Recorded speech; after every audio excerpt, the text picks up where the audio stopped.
Ал Ниязова Данагүл Аралбаевна, қазақ тілі мен әдебиеті пәні мұғалімі. Сәлеметсіздер ме оқушылар? Бүгінгі сабақтың тақырыбы кітапхана мен кітаптың маңызы. Жаңа сабаққа берілген оқу мақсаты: мәтіннен негізгі және қосымша ақпаратты, көтерілген мәселені анықтауға бағытталған сұрақтар құрастыру. Ендеше жаңа сабаққа ойыспас бұрын психологиялық ахуал жасап жіберейік. Сиқырлы қаламсап әдісін пайдаланып, WhatsApp желісі арқылы оқушылар бүгінгі күндеріңізге бір-біріңізге сиқырлы тілектер жолдаңыздар. Жақсы кітап жан азығы. Кітап адамзат баласының баға жетпес асыл құндылығы. Білімнің биік белестеріне жетелейтінде кітап.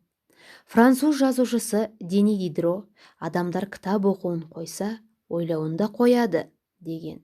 Алдана халқымыз кітап қазына деген. Кітап оқыған адамның ақыл ойы, білім парасаты кітап оқымаған адамға қарағанда әлде қайда жоғары болады екен. Олар қоғам өміріне белсенді араласып, үнемі ізденісте жүретін көрінеді. Мұны ғалымдардың зерттеулері де растап отыр. Бүгінгі жастар бос уақытында немен айналысады? Көзіміз көріп жүргендей, олардың көпшілігі түрлі әлеуметтік желілердегі, ғаламтордағы жаңалықтармен танысып, жұлдыздардың жеке парақшаларын ақтарумен уақыттарын өткізіп жатыр. Бұл әрине көңілге кірбің ұялатады. Уақыттарын өздеріне керексіз дүниелерге арнағанша, кітап оқуға жұмсаса, құба-құп болар еді. Бүгінде кітап оқу үшін бар жағдай жасалған. Кітапханаға бармай-ақ ғаламтордан оқу мүмкіндігі пайда болды. Оқитын кітабын телефонға жүктеп алып, кез келген жерде, кез келген уақытта оқуға болады. Тек кітап оқуға деген ықылас болса болғаны. Оқылым мәтінінің мазмұнымен танысып болған соң, сұрақтар жаңбыры әдісіне жауап берейік. Бірінші, Дени Дидроның кітап туралы пікірімен келісесіңдер ме? Кітап оқудың ойлаумен байланысын қалай түсіндіруге болады? Халқымыз кітапты неге қазынаға бағалаған?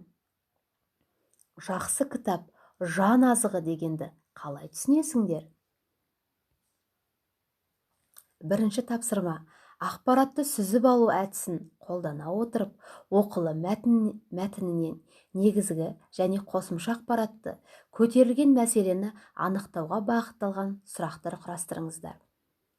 Дескриптор көтерілген мәселені сипаттайды, негізгі және қосымша ақпараттарды анықтайды, бағыттаушы сұрақтар құрастырады. Қалыптастырушы бағалау: бір ұсыныс, бір тілек әдісі. Екінші тапсырма: буклет әдісі арқылы төмендегі мәтін мазмұны бойынша ақпаратты жинақтайды, ең маңыздыларын ұсынады.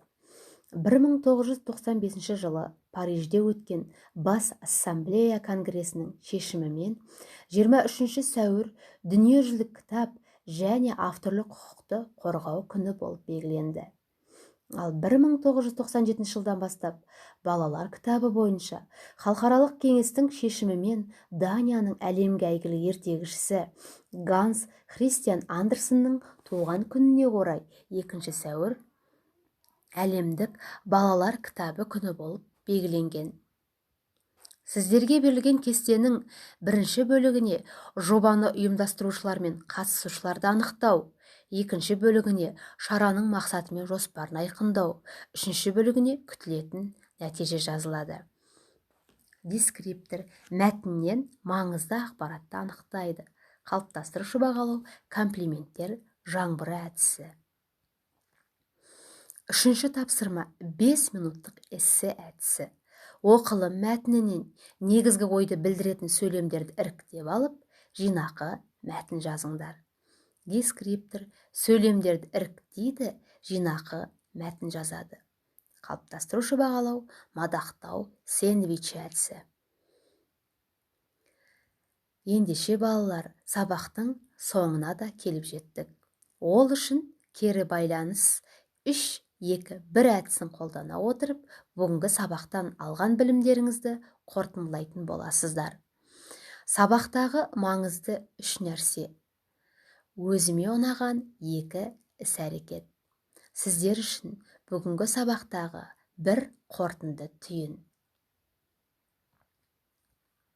Үйге тапсырма: кітап ақылды қуаттандыратын құрал деген тақырыпта шағын ой толғау жазып келу. Қош сау болыңыздар.